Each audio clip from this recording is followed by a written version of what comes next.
Okay, here I am up top of the chimney, and here is the problem.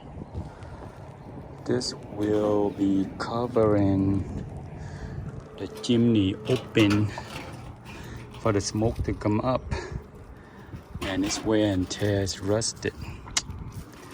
So today what I'm doing is I'm not going to replace this whole thing, but I'm going to use this black top.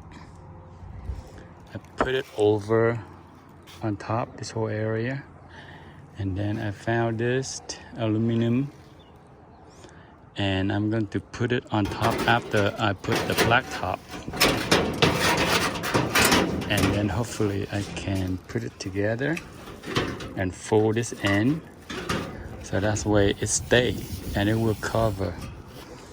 And probably will use the paint to completely paint on top here.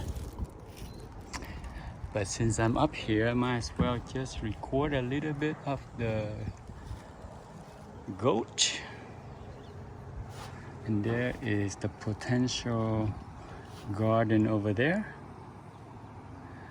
I've been busy with this garden over here, but that's my next project. We'll see when that's gonna get done.